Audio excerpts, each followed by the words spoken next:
You ever hear a bathroom echo with the sound of tiny fists pounding against metal, while the grown woman responsible for locking that door walks away in heels like she just finished a chore?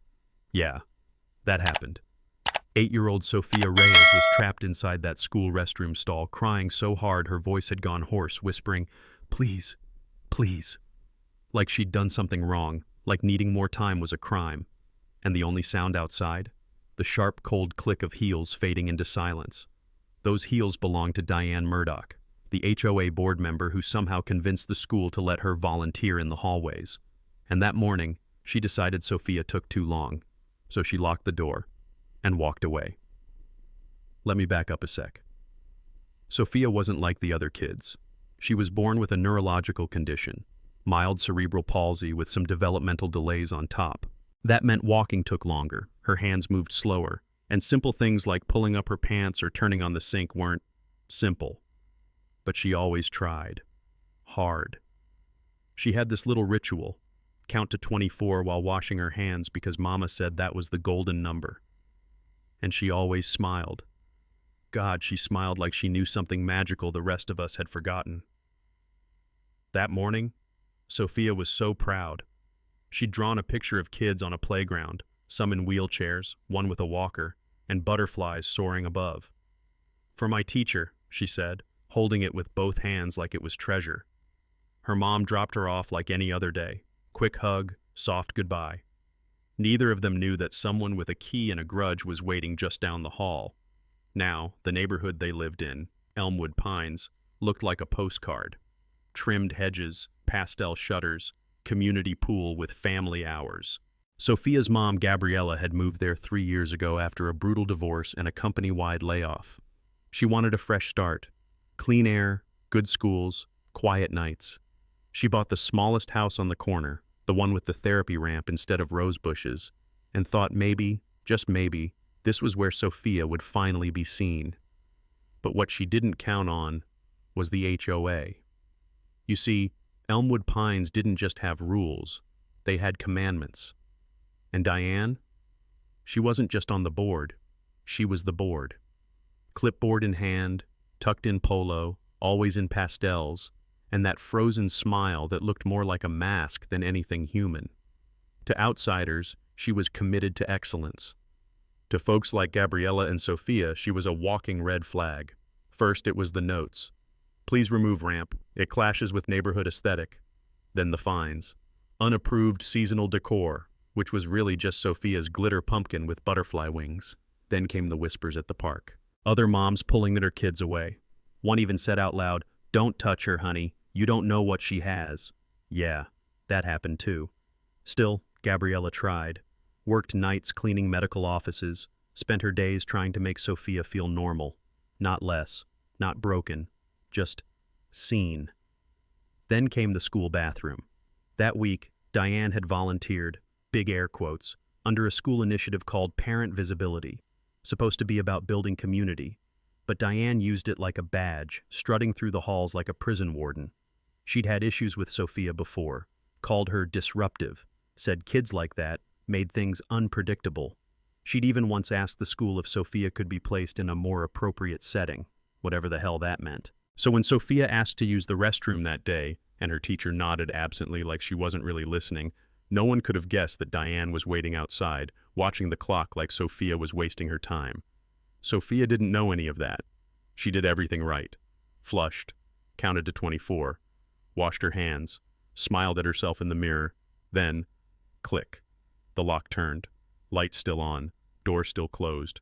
No voices, no footsteps, just the sound of fear setting in. She jiggled the handle. Nothing. "I'm done," she called out. "Can I go now?" Silence. Her heart started racing. She knocked, soft at first, then harder. "Please," she whispered. "Please let me out." No one came. 15 minutes later, Gabriela arrived early for pickup. Just wanted to surprise her daughter, maybe take her for ice cream. But when she stepped into the school, something felt off. The secretary looked nervous. A teacher stammered. There was a bit of an issue. And then she heard it, the sobbing. The hiccuped cries echoing faintly from the corner bathroom. She ran. She flung open the door, and there was Sofia, curled up, clothes soaked, cheeks red, her tiny voice breaking as she said, "I tried to go fast, Mama. I really did." Gabriela couldn't breathe, couldn't think, just held her, rocking her gently as her own rage boiled up like lava. This wasn't an accident. This wasn't a miscommunication. Someone did this, on purpose.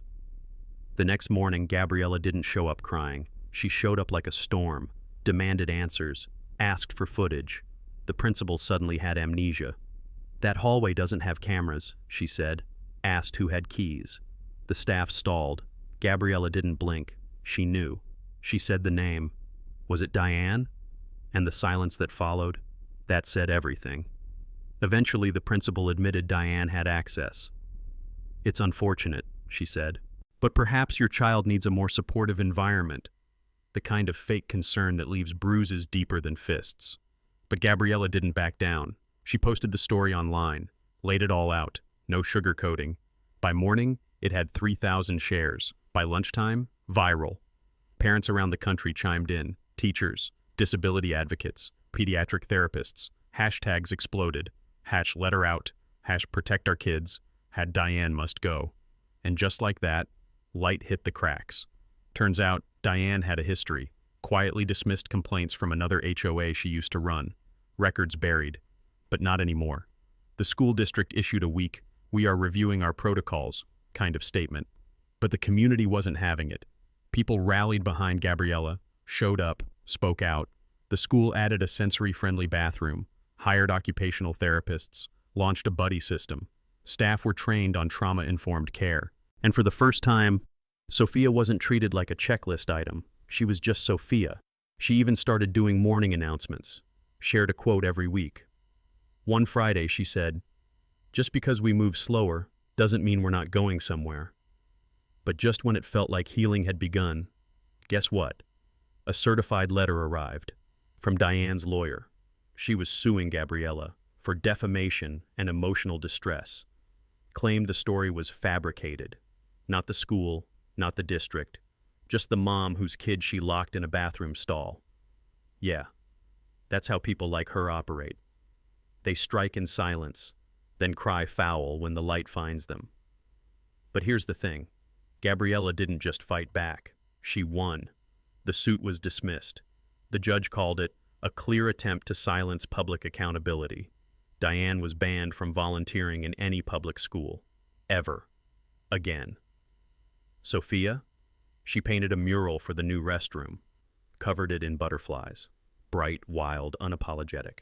And every night before bed, Gabriela still whispers, "You are strong. You are smart. You are enough." But now, Sofia says it back, with her whole heart. And Diane? Well, she moved. Quietly. No goodbye party. No clipboard farewell. But here's the part that stings. That mural, the one Sofia painted, someone spray painted over it last week. Just a word. Burden. So yeah, the fight's not over. But it's begun. So tell me this. What would you do if someone locked your child away just for needing a little more time? Where's the line between policy and cruelty? Drop your thoughts below. I want to know, was justice served? Or are we still letting people like Diane call it community standards? Let's talk.